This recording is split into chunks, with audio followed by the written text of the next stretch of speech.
our next speaker. It's our keynote speaker, John Oberg.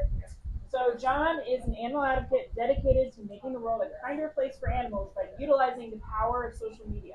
A vegan since 2009, same as me, and full-time animal activist since 2012, he became an independent animal advocate in 2018, funded through individual donations, focusing on amplifying pro-animal content in the digital space. So previously, he served as Director of New Media for the Humane League and as Director of Communications for Vegan Outreach. In his decade of experience in social media advocacy, he's made over 100 media appearances, has accumulated 250,000 followers. His posts have been seen over 1 billion times, and he has heard directly from thousands of people who have been influenced by his work. So John is going to be speaking today on creating a kinder world for animals. Welcome, John. Thank you, Emma. Thank you all for being here. It's a real honor to be here at this Veg Fest, and it's pretty cool because Veg Fests are this amazing, uniting thing, where people, it's such an amazing group of, blend of individuals. It's people who have been vegan for 10 or 20 years. It's brand new vegans. It's people who don't know what veganism is, and everybody with open hearts and open minds, and I think that's so wonderful to see everybody coming together, and I'm honored to have all of you take some time out of your day to come see me talk. So give yourselves a round of applause. So Madison Vegan Fest, this is awesome. Who am I though, and how did I end up here? So my name is John Oberg, and in this presentation, I will be essentially telling my story, and then I'll be talking about the importance of animal advocacy, and then some ways in which we can do animal advocacy well, particularly on social media, which is where I really focus a lot of my energy. And how did I get started? My mom really instilled a sense of compassion for animals in me right from the beginning. And I actually grew up on the other side of the lake. I grew up in Michigan, so outside Detroit, so go Tigers. And and I'm a really big fan of this region. I love coming here. I'm a big fan of spending time in Madison and in Wisconsin and in the upper Midwest. I really love the great vegan food here. It's amazing. So always love to visit. So I was honored to be introduced and invited here by Emma from Madison Vegan Fest. So thank you so much to Emma for having me.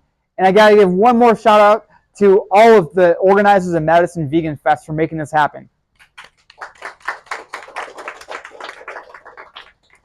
So it was my mom who really instilled a sense of compassion for animals in me. So she was the best person I've ever known in my life, and I loved her so much. We were best friends, and she raised me as a single mother, and she was married to some jerk for a long time, got out of that, and we were off on our own adventure. And then my mom and I, we were pretty poor. And so in the state of Michigan, you get 10 cents for every aluminum can you turn in at the grocery store. So she and I would go to our local park, and we would go from trash can to trash can, picking up aluminum cans out of these nasty trash cans. And on a good day, we might make $15 or $20 worth of returns. But that meant a lot to us. And, back in the 90s, I don't know, 15 or 20 bucks is a little bit more than it is today. But it was very, very important to us. And anyway, we would do this at a park near where we lived in Michigan. And there was nobody around at that time. She'd take me before I went to school for the day, so very early morning. And the only beings who were around at that time were deer. And we would see these deer. We kind of started friendships with these deer. We gave them names. We really established a connection with these animals. And it was really a great sense for me of recognizing just how amazing these animals are. They're so sweet, so kind, so gentle. And one day, we got wind that these protected animals were going to be hunted. So these animals have been protected for generations. And then, all of a sudden, they were going to be hunted. And we were heartbroken. And me, as like a 9-year-old kid, was sad about it, but I didn't think there was anything I could do about it. Then my mom and I decided to take action. And she said, Johnny, we're not going to rest on our laurels. We're going to stand up and fight.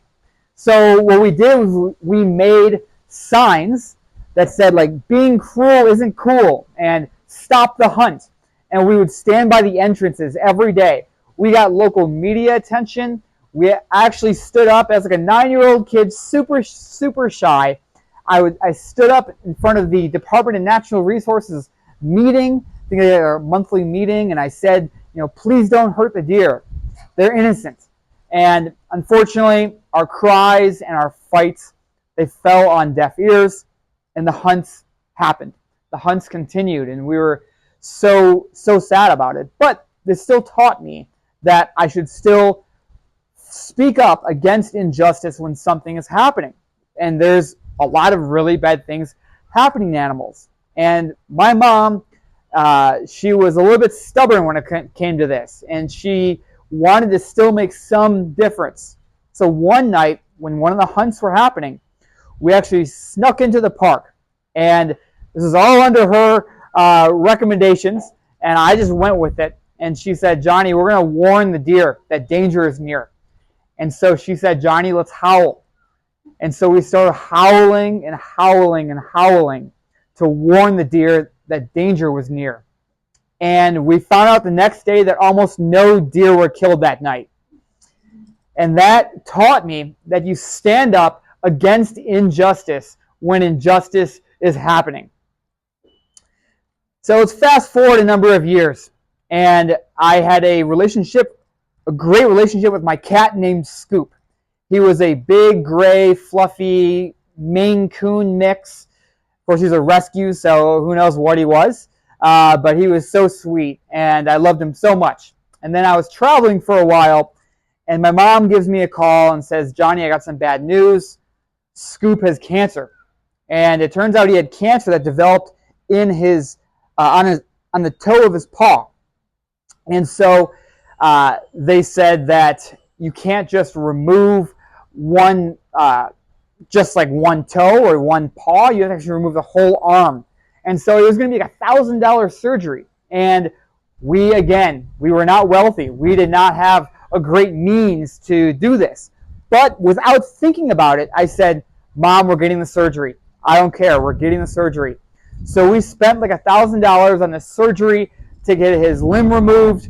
And very happy to say that he hopped around the next day like everything was fine on 3 legs. And it was really important to me because Scoop really mattered a lot to me. I loved that cat so much. When I grew up with him, instead of hanging out with friends, I would actually just hang out with him. I made these like elaborate forts for him. For some reason, he really liked playing with pipe cleaners.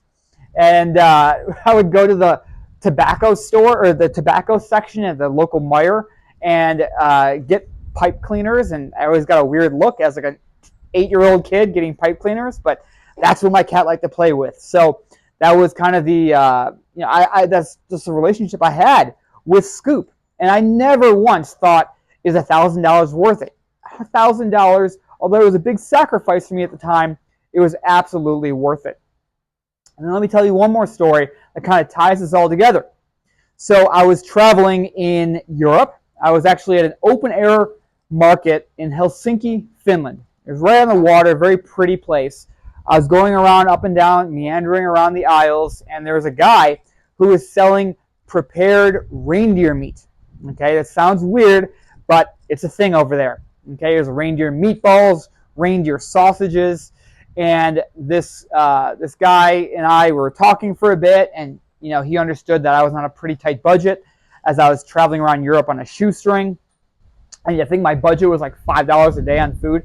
It was ridiculous. Don't recommend that. And anyway, so he and I kind of develop a bond after talking for a little bit, and he's like, hey man, come back at 5 o'clock and I'll give you all of the food that's left over. And of course I was not vegan or vegetarian at the time. Of course I loved animals, but I hadn't yet made any kind of connection. And so I go back at 5 p.m. and he gives me everything that's left over, which is about 30 pounds worth of reindeer meat. And he puts it into a giant clear plastic garbage bag. And so I swing it over my shoulder. We continue talking for a bit. And he's like, hey, I'm going to go to the library after this. You want to come with me? So I had nothing else to do. So he and I are walking to the library together. And he's talking to me about activism. And he's telling me how he's an activist. And he talks to me about the activism he's involved in. And then I tell him, oh, I want to be an activist too. And he says, what kind of activist do you want to be, John? And I said, oh, I want to be an animal activist. And he stops and he looks at me and he says, if you want to be an animal activist, you should probably think about the fact that you have a garbage bag full of reindeer meat over your shoulder. And in my 20 years of living up to that point, I had never once made the connection between the animals I ate and my love for animals. And so it was that experience that taught me what is the difference. What is the difference between the animals we eat and the animals we love in a park, like deer? What is the difference between the animals we love and the animals that are, we have as pets, like my cat Scoop, who is well worth $1,000 investment, compared to the pigs, the cows, the chickens, and the fish who we're eating on a regular basis?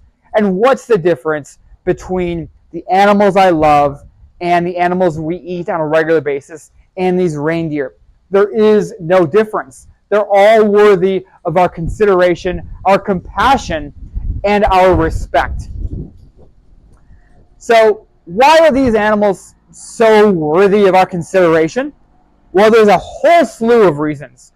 And one of the reasons that we should all strive to be better for animals and eat in a way that matches the ethics that we already have, like, for example, not eating these animals.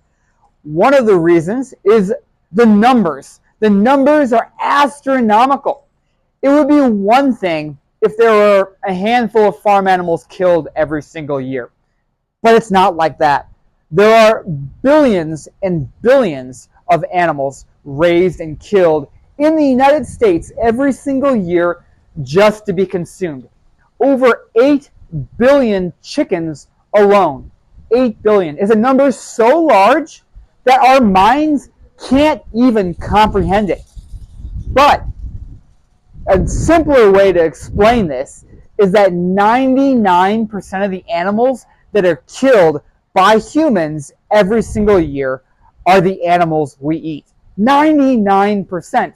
So that's 1% sliver is all animals killed in laboratories, all cats and dogs killed in shelters, all animals hunted in the wild.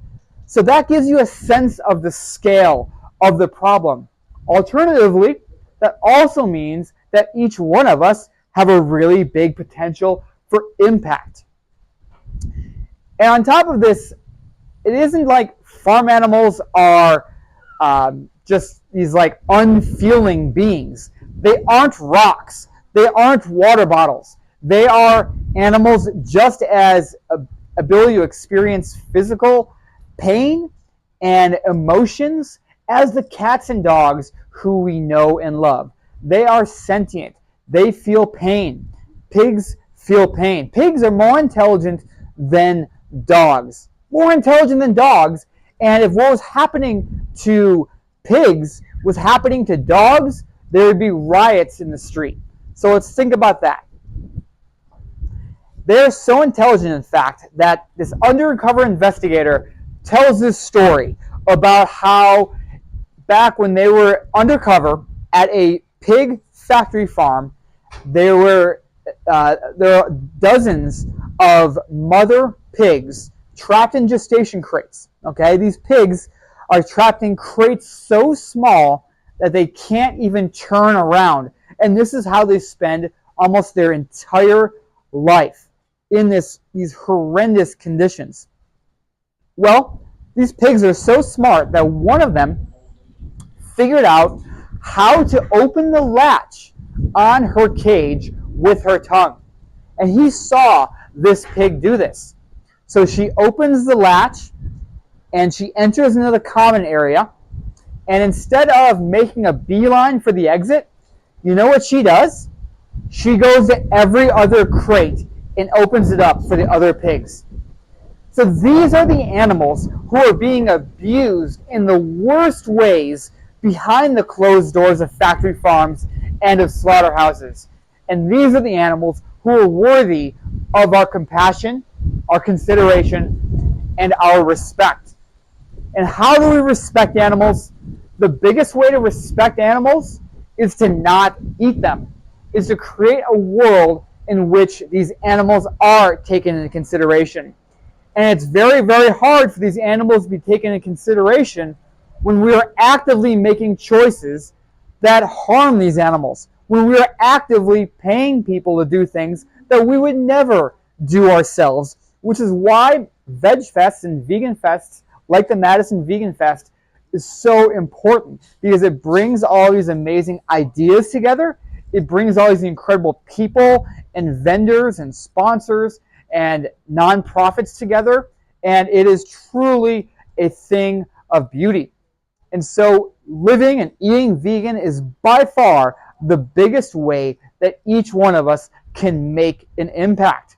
We can help animals in lots of different ways, but on our plates, we are impacting dozens of animals every single year. So I look at it as a spectrum where you have the standard American diet here and veganism over here. Yes, I want everybody to be over here at this end of the spectrum, but I also understand that it is going to take a lot of hard work to just get people to move along that spectrum. And so when people move along that spectrum, I celebrate that. When non-vegans come to a vegan fest with an open heart and an open mind, and they're trying some of the food, I celebrate that. I don't demonize those people for not being totally vegan right now. I think it's great when people make choices that move them in the right direction. And guess what? In today's world, we're not really making sacrifices. It was a sacrifice to go vegan decades ago. When I went vegan 15 years ago in 2009, there was one vegan cheese that melted on the market. And there was one grocery, I was living in Arizona at the time, and there was one pizza place in all of Phoenix, Arizona, that carried this cheese. And it melted. Unfortunately, it didn't glob together like cheese melt, non-vegan cheese melts. So it would still be in its individual spots where it had been sitting, but it was melted, and it had an interesting flavor. But hey, it melted. It was great. But hey, if you're a big pizza lover, that was a sacrifice in 2009. In 2024, the world is so much better now. And so in almost all situations, choosing the vegan option isn't really a sacrifice. It's simply choosing one thing off a menu instead of another. One thing off of a grocery store shelf instead of another. So, how did I get my start in animal advocacy? Well, you already learned the roots. You already learned how I really got a sense of compassion for animals and how I went vegan. Well, after I went vegan, I realized that being vegan is awesome, but one vegan can only do so much good. What's really important is getting other people to go vegan, because that exponentially increases the impact for each of us. If one vegan can get one other person to go vegan every single year, and let's say for the next 50 years while they're alive, I mean, that's 50 times the impact, and that's not even counting all of the ripple effects. And so the importance of outreach is huge. And on top of this, think about the fact that, over 95% of the population is not vegan. So there's so much opportunity out there. And so I recognized that the value of outreach is so important. So what did I do? I started doing everything I possibly could in Arizona where I was going to college. I went to Arizona State, and while I was going there, I leafleted. So that's handing out pamphlets on street corners. I showed videos on street corners. my friends and I would do protests outside of stores that were abusing animals. We'd do circus protests. We'd give away vegan food. We did everything that you could think to do back in 2009 and in the few years after that. And what spoke to me the most was leafletting. So this might sound weird, but I actually really enjoyed the act of handing out these pamphlets on college campuses and to people who were very interested. Actually, it didn't even matter if they were interested. I just wanted to hand them this, and they can read it on their own time. And I volunteered doing this for several years, and then upon graduating college, I actually got a job with Vegan Outreach, which is a nonprofit organization doing great work for animals, where they paid me to travel around North America handing out these leaflets. And so over the course of a few years, I handed out 400,000 leaflets across North America in the majority of states. In fact, I've been to pretty much all the colleges in Wisconsin, including here in Madison, and handed out thousands and thousands of leaflets because it is very valuable to spread this information. And why is it important to spread this information? Because the vast majority of the public does not understand the cruel reality that farm animals are facing. Some people have some obscure idea about how animals are maybe not treated that well, but most people think that they live decent lives with one bad day when they're sent to slaughter. But many of us here, if not before this talk, at least now understand that they are living wretched lives full of cruelty, and it's up to us to speak up for them. The animals, the farm animals, have their own voices. The problem is those voices are being spoken aloud behind these closed, opaque doors of factory farms and slaughterhouses where they can't be heard. And so we need to do everything that we can to raise awareness. And so I got this job handing out leaflets. I loved it. And then I was traveling around, and one of my tours of colleges brought me to the great state of Michigan, and my home state. And I spent some time with my mom as my home base, because I was basically living out of my car before this. And for a few weeks, I was traveling around to the colleges in Michigan. And unfortunately, one day my mom wasn't feeling very well, and she's like, maybe I should go to the hospital. And she's like, no, I'm fine. But I was like, no, Mom, you're not feeling that well. Please, let's go to the hospital. Just make sure you're okay. So we go to the hospital. They check her out. They gave her, took a few x-rays and whatnot, and they say, we think she's probably fine.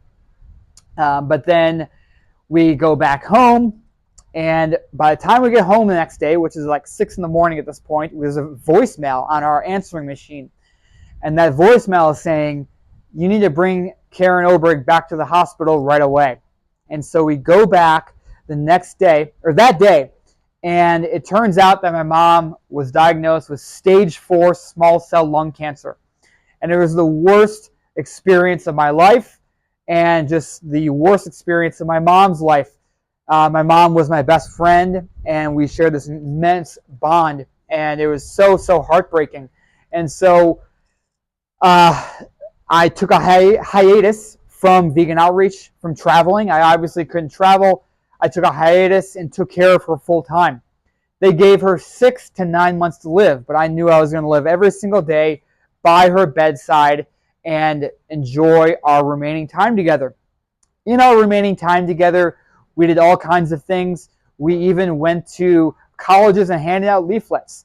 At this point, the cancer had spread from her lungs to other parts of her body. It had actually eaten away her hip, so she couldn't walk. And so she was wheelchair bound. And we went to a college nearby, and she handed out leaflets from her wheelchair. She was a true boss, a true boss to the animals. And I'm happy to say that she lived for 2.5 more years. So way beyond doctors' expectations. So while I was taking care of her, of course, I couldn't travel and hand out leaflets, but Vegan Outreach said, hey, John, there's this opportunity to take over the social media for Vegan Outreach. We know you can't travel. Is this something you're interested in doing? I kind of didn't want to do it. I kind of wanted to just focus all of my energy on my mom. But I saw value in it. And so I started running the social media pages for vegan outreach. And I very quickly realized that in one day of utilizing social media well, I could do as much good for animals as I could in a lifetime of traveling around from college to college handing out leaflets. I could reach hundreds of thousands or millions of people in one single day of using social media well. So this was about 2013, 2014. This was something that I said I need to dedicate my life to. And so I became director of communications at Vegan Outreach. And then I left there and I moved to a group called the Humane League. And I ran and oversaw their social media presence for 3 years until 2018.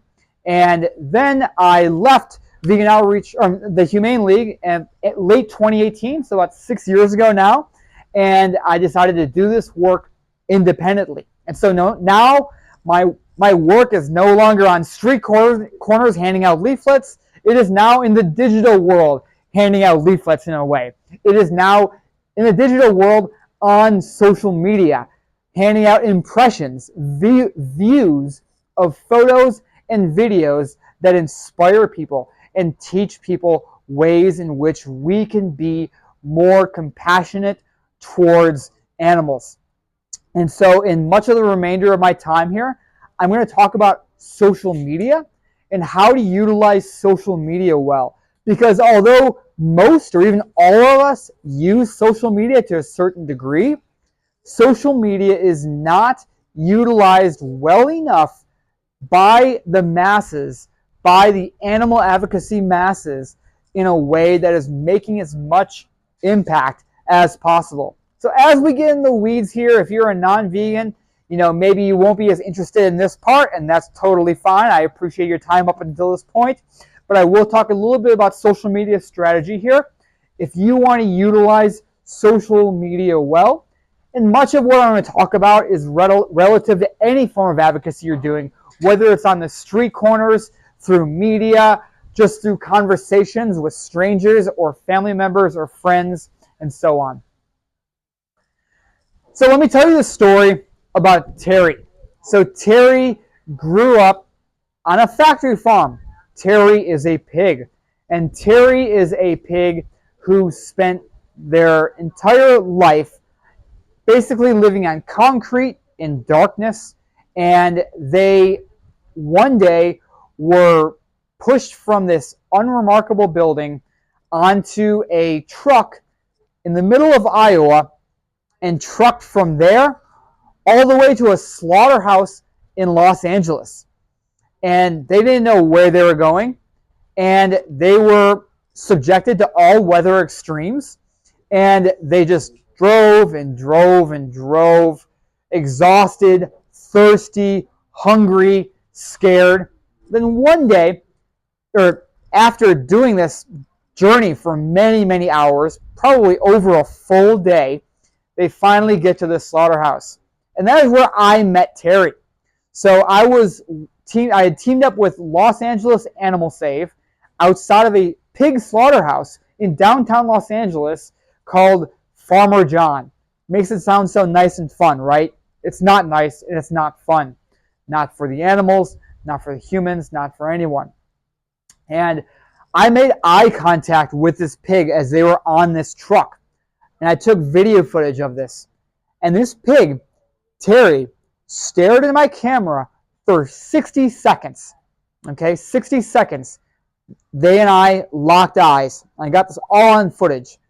So the next day, I took this video and I posted it to my Twitter. And then in the time since then, I've posted it other various times. And I actually posted it about 9 months ago. And the video went super viral. And the video has now been seen over 4.7 million times. And so while it's too late for Terry, and it's too late for the other pigs that shared Terry's fate on this journey from Iowa to a slaughterhouse in Los Angeles, it is not too late for the many future of generations of animals who will be protected. And so Terry is why we need to do this work for Terry and for the many animals just like them. So let me tell you the story about Jetmark. So Jetmark is a Filipino chef. So I was traveling with my buddy about 6 or 7 years ago, and he was scared of flying at the time, but we had to go to Europe. So he found out there's a cruise that goes from New York to Southampton, England. And so it's about the same price, and I had nothing else to do for a week, so I decided to join him. And so he and I took this like 7-day cruise on the Queen Mary 2 from New York to Southampton, England. And on the first day or so, he and I go down to the buffet, and I ask this chef, "Hey man, what vegan options do you have?" My friend and I are vegan. And he tells me the great vegan options they have, and they had way more than we expected, which was awesome. And then he says, "Oh, actually, by the way, I recognize the organization on your hoodie. And I saw a video from that organization, and I actually don't eat animals anymore because of the video I saw."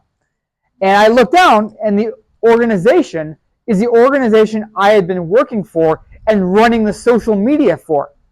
And so what I realized in about 10 seconds was that I had posted the video that made this Filipino chef go vegetarian. And I just met this guy in the middle of the Atlantic Ocean. And it showed the extensive reach that we can have on social media, where I can post something. I had probably been living in Los Angeles at the time, and a chef on the other side of the world can make a decision to stop eating animals. And that is the power of social media. It is the new frontier for animal rights, because you are part of a movement like we've never had before, and you are part of a world in which we've never had before. Information is now democratized. We can now reach people exponentially. We can reach people on the other side of the globe, and it is truly remarkable the ability that we each have to make a difference and to use our voices. So in my decade of doing social media advocacy full time, I have actually had over 1 billion views of my social media posts. And the thing is, you don't have to have 1 billion views to be successful.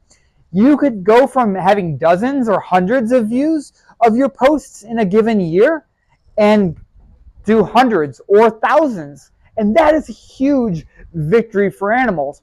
Because again, the scale of the problem is so big.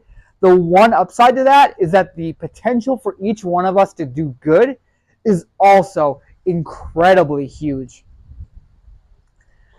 So the potential of social media is really, really boundless. So I talked to you a little bit about how I have had some success on social media. Well, I'm just a regular guy. I don't have a PhD in social media science. I'm not paying to run ads. I just looked at what was working on social media and what wasn't over time and kind of tweaked my approach. So what are the benefits of social media? Well, for one, raising awareness. So although many of us here, again, after this talk, you definitely know that farm animals are living really, really bad, wretched lives, most people don't know this. And so social media provides this really amazing opportunity for us to raise awareness, to teach people the ways that animals are being abused. And then what are the two most important metrics to pay attention to on social media? They're simple: growth and reach. Growth is how big your following is and how much bigger it's getting on a regular basis. And then reach is how many people you're reaching with your posts. Essentially, all of your success comes down to reach. Why? Because in order to influence people, you need to reach them. And if you are vegan here, there's a good chance that you went vegan because it's something you saw. Maybe that was in person, maybe that was in a documentary, but there's a good chance that it was from something you saw on social media. And that is why social media is so, so important. So to get as many people as possible to see your content is vital. So first of all, with effective strategy, you got to figure out what your niche is, your niche. I never know how to say that word. So figure that out. It's going to be different based on what kind of social media platforms you want to focus on. I'm not going to get into the super nitty-gritty about this right now. There's not enough time. But I do want to say that if you're inspired by this talk and you say, I want to use social media more, manage your expectations. You're not going to go viral overnight necessarily. You're not going to get millions of followers overnight likely. Okay? Social media is a grind. But grinding away on social media is possibly the best thing that you can each do for animals. Also remember that it's you versus the algorithm. So your content might be awesome, but if it's not something people care about, it's not going to do well. So unfortunately, for all of us, it is up to the algorithms of these social media channels to determine whether or not our content is going to be seen. And so it's really important that you're always paying attention to your posts and what's working well on social media and tweaking your approach accordingly. Remember that you are not your audience, okay? Also, who do you need to influence? It's not vegans. Vegans can't get any more vegan, all right? But non-vegans can become vegan or move along that spectrum, right? So it's important for us to try and get people to move along that spectrum. And who do you need to reach? You need to reach non-vegans. So maybe don't just write posts that are saying meat is murder. If you eat animals, you are complicit in murder. Like saying stuff like this is a great way to turn off non-vegans. And our mission is so, so important that we need to really think about our communication and effectively communicating in a way that is as meaningful and impactful as possible. So what else can you do? You can post your origin story. Talk to people about how you came to love animals. Talk to people about, stories like the stories I told you about my mom and sharing this love for animals and this realization that I've been living and eating in a way for like 20 years that was counter to these beliefs that I held dearly. That's okay. Almost no vegans grew up vegan or were born vegan. Most grew up eating animals, and I think that's actually a really good way to relate to non-vegans. So tell people these stories. Talk about your relationships with animals. I talked about my relationship with Scoop and how Scoop had a really big impact on me. My relationships with these deer at this park. I met this pig about a year ago named Sunshine at Rosie's Farm Sanctuary who made a really big impact on me. She was pretty small at the time. I could carry her. I went back and visited a few months ago, and she could carry me. She is huge now and living her best life. So talk about these stories on social media.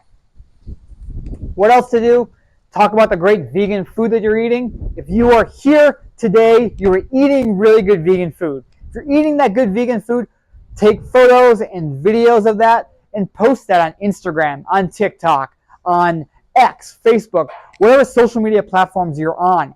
Show people that we don't eat grass, okay? We don't eat raw blocks of tofu. I mean, sometimes we do, but most of the time we're eating pretty decently. And so show people that. But of course, most importantly, expose the cruelty that's going on behind the closed doors of factory farms and slaughterhouses.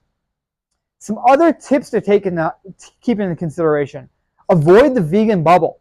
So if all of your friends and people you see on social media are vegan, that might be fun. That's not reality. We need to have a foot in reality and in the mainstream in order to influence others. Again, we can't get vegans to be any more vegan. So let's talk briefly about effective communication in the age of social media. So for one, you want to work to empower your audience, not just depress them. What's going on to animals is depressing. It is depressing now. It was depressing 50 years ago. It will be depressing 50 years from now. But The idea is that we are slowly creating a kinder and kinder, more compassionate world. And in order to achieve a more compassionate world, we need to empower people to make them feel inspired to make change. Depressing them is one role to play, and it should be part of your strategy, but not the entire strategy. Just think about anybody you follow on social media who posts nothing but animal cruelty content. Are you really looking forward to seeing their posts next time you open your phone? Probably not. And there's something to be said there. So incorporate it to a certain extent, but don't let it be everything you're posting. Don't go all in on any single emotion. Just like don't go all in on fluffy content. Okay, have a blend. But most importantly, don't be a jerk. When is the last time you saw someone being a jerk on social media and you're like, I want to be like that person? Probably never. So please take that into consideration. So let's talk about how to get more followers on social media. Some of these might seem like common sense, but they're worth repeating.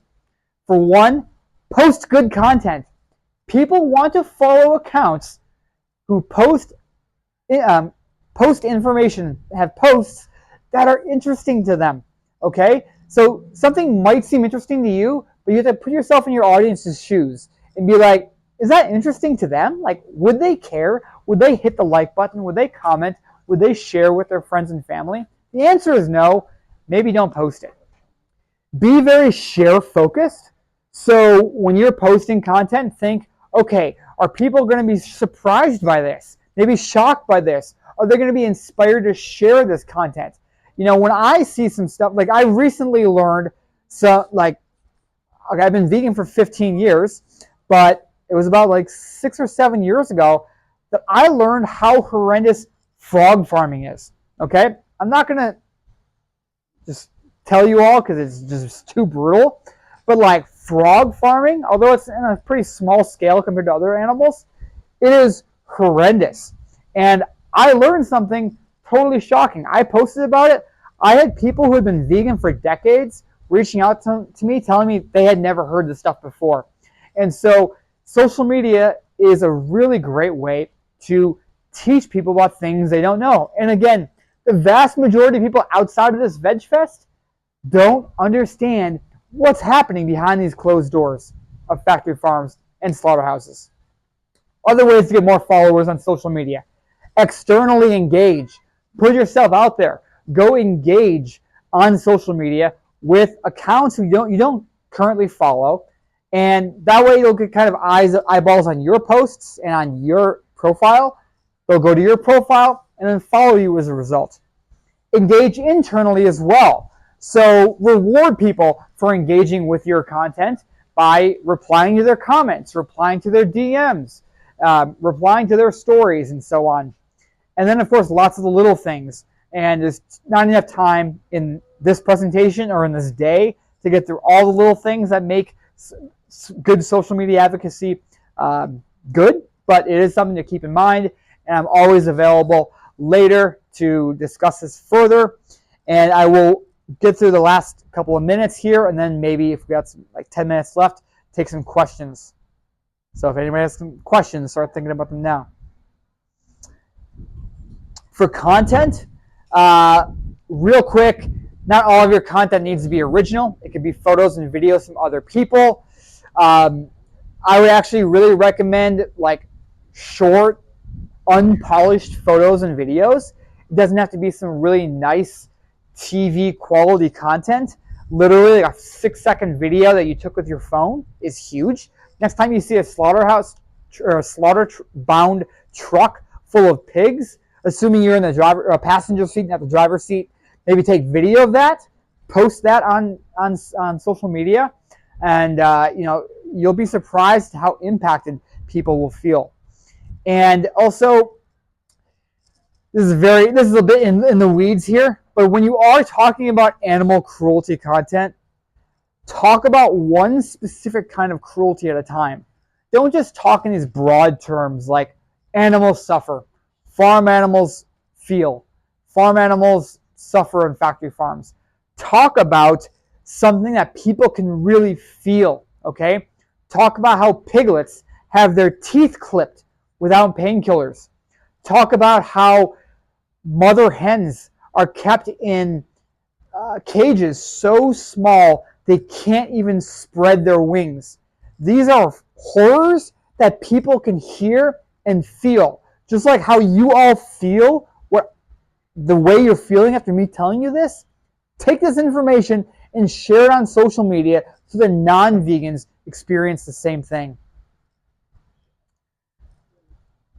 Couple things, don't be overly accusatory. As much as just as we are in being outraged at society and wanting to just scream from the mountaintops, that isn't necessarily going to be the best strategy. You really need to reach people where they are rather than where we want them to be. When it comes to dealing with trolls, don't waste your time. So it can be so tempting to have endless dialogue with people who are trying to get under your skin, but it's a big waste of your time. A lot of the times these trolls don't even believe the things that they're saying.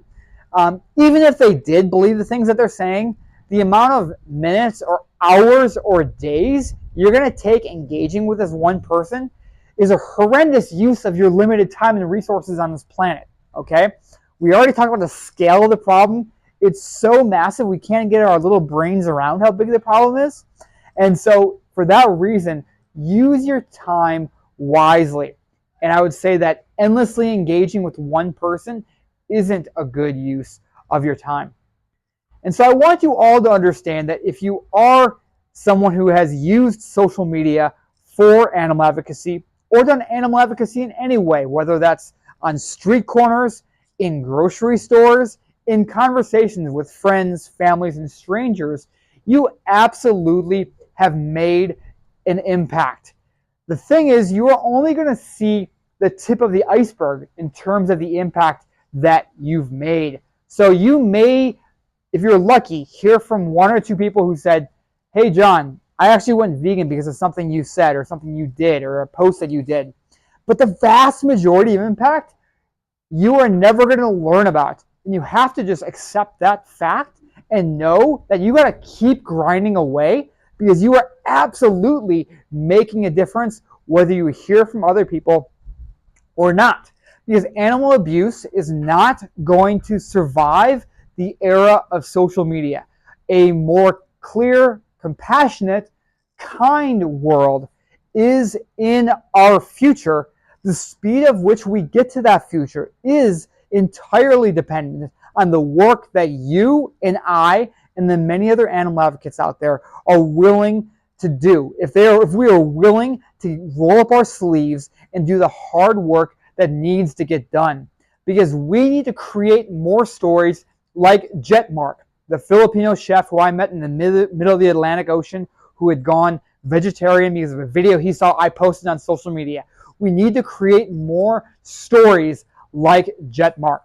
So I will leave you all with this quote from the late, great Maya Angelou.